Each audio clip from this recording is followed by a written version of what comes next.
My name is Matt McDougall, and my company is Matt's BBQ Pits. We build backyard smokers, trailer pits, fire pits, commercial cookers, and I've been building pits for over 13 years. We've built maybe 2,000 barbecue pits.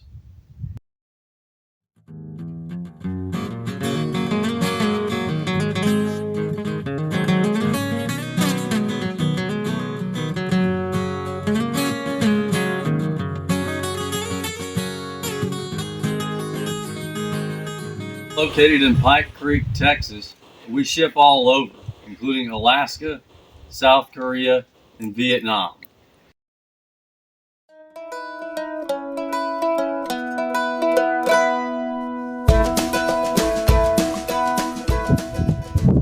With my years of experience, I can help you choose options and features.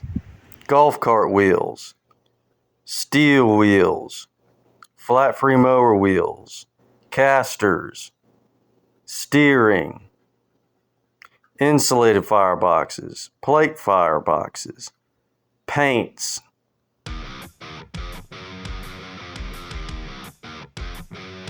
signage,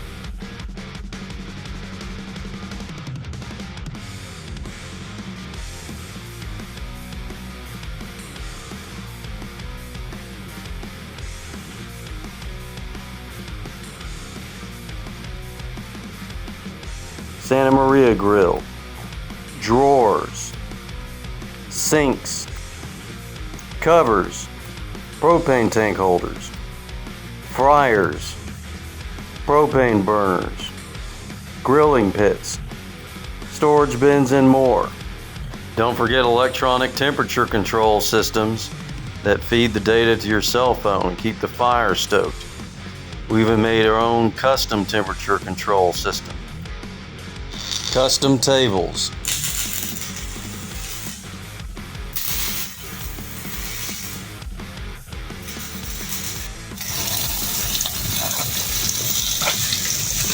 we use our products. I answer your questions to help you be successful. We even can provide on-site training. In today's episode, we're going to go over some very important smoker buying questions. Matt, what's the difference between a square firebox and a round firebox? Square fireboxes are larger, and because of that, it's easier to fit a coal basket. We can install heat deflector shields on the top and better bracing. Because there's more oxygen in the environment, they burn cleaner. A round firebox is less expensive to build. Should I get it insulated or not insulated? With an insulated firebox, the fire will burn hotter and cleaner. You also have less paint maintenance over the years and use less wood. Traditional flow or reverse flow? Excellent question. Traditional flow is historically what people are used to. But reverse flow buffers out temperature fluctuation and evens out the heat in the cook chamber, making it easier to use for a beginner. Or put extra wood in the firebox, you don't have to watch it as often. In some models we build where you can use both traditional or reverse flow. Say I want to get a traditional flow. What's the deal with that wide stack collector that I hear about? We build those too, but the purpose is to set your meat down in there close to the stack without blocking off the airflow. However, after much testing, I concluded it's actually better to make the pipe a little bit longer and have a narrower manifold. This method will achieve the same goal, actually work a little bit better, and you get to keep that large shelf space. And a shelf is nice to have.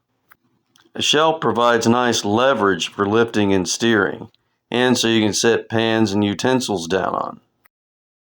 Should I get tuning plates or not get them? Tuning plates reduce hot and cold spots and push the air down along the other end of the pit. They also help prevent a little bit of overshoot. For traditional flow, I like to have a couple of solid plates and the remaining to be slotted plates, as the slotted will allow the more smoke to go through and reduce temperature variance. Matt, you have a wide range of wheel options. Can you help me decide? We know steel wheels would rarely ever have any mechanical failure, but you can chip concrete when rolling it up into a garage. Pneumatics won't chip any concrete, but you do have to air them up. Pneumatics are very easy to roll. The solid rubbers are probably the easiest to work with because they don't require any air. However, if you leave the weight on the tires for a long period of time, they can develop sort of flat spots on the bottom. The flat spots won't be a problem long term because you can relieve the weight from the tire and it'll return back to normal and roll easily. But the flat spot also can serve as a benefit so that the pit doesn't roll away. The solid rubber foam tires are still my favorite. Let's talk about casters. Casters are the least expensive option. They can swivel to help steer the pit, and they can brake to keep the pit in place from rolling. However, casters can break, even the metal type, because the bearings can come out and the plastic type can crack. It's best to get your casters bolted on a flange. I wouldn't even buy a pit with the casters if they were welded on, bolt on only. You certainly can't take them up a lip into the garage, as it's guaranteed to destroy them. I've seen the so-called craft smokers out there, the ones that have no features on them, no shelves, no counterweights, and they've got casters welded on the bottom. Avoid those, because you'll be dealing with caster damage over the years, and you don't want to have welders come out to replace casters. Golf cart wheels are a high quality wheel option.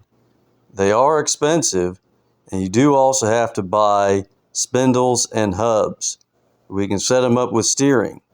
Golf cart wheels are also the safest for rolling up and down a ramp as they're large in size. Casters are the most dangerous for rolling up and down a ramp. Matt, can you explain the advantages of the firebox coal basket? Firebox coal baskets keep the coals together to drive the pit more consistently, to have a more consistent temp, and save on wood.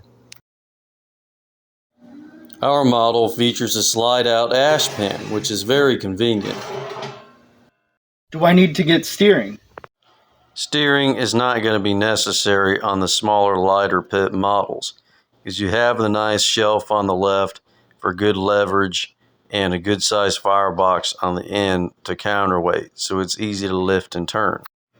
But if the pit doesn't have a firebox, or doesn't have a left shelf, or has the wheels positioned under the firebox, or have a vertical cabinet and is a larger pit, you may want to get steering.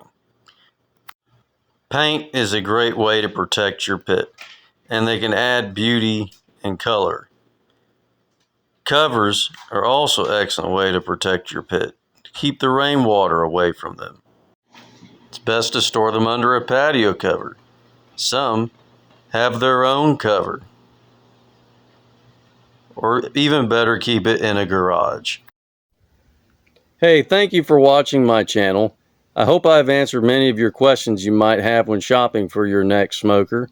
I appreciate all the customers that have bought pits from us over the years, and I hope to see you soon at Matt's BBQ Pits LLC, so maybe I can help you with your next purchase. Visit our website at mattsbbqpits.com. We also have Facebook and Twitter accounts.